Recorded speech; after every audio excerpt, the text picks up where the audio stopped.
Halo sobat semua, jumpa lagi di channel saya HR Big CS, channel sepeda. Kali ini saya akan berbagi cara mengatasi rem sepeda anak keras ketika direm.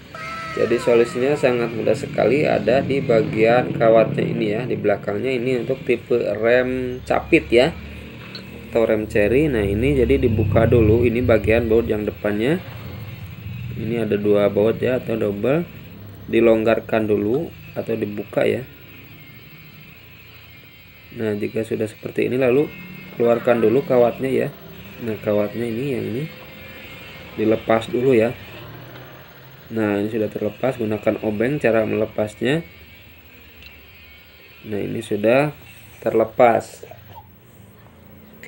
Jadi ini cukup dibengkokkan saja kanan kiri ya, tapi jangan terlalu bengkok ya, sekitar setengah senti saja, dikira-kira saja ya. Ini sudah bengkok sebelah, lalu bengkokkan lagi ya, kanan kiri dibengkokkan. Nah jika sudah seperti ini, kita pasangkan saja ya. Nah dipasangkan saja jika sudah. Nah lalu masukkan lagi seperti semula ya, dipasang lagi seperti semula. Cara memasangnya gunakan juga obeng ya, seperti ini, obeng min tipis. Nah ini sudah ya. Ini terasa ringan sekali ya ketika direm untuk anak, jadi tidak terlalu keras ya.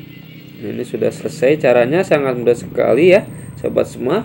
Semoga bermanfaat. Jangan lupa bantu like dan subscribe-nya, dan juga bagikan ya. Terima kasih untuk semuanya yang sudah like dan subscribe. Semoga diberi kesehatan, panjang umur, dan banyak rezekinya. Jangan lupa bahagia, dan salam kreativitas tanpa batas dari HR Big CS. Tonton juga video yang lainnya ya, jangan lupa. Pokoknya disimak terus tutorial seputar sepeda dari HR Big CS. Oke, bye.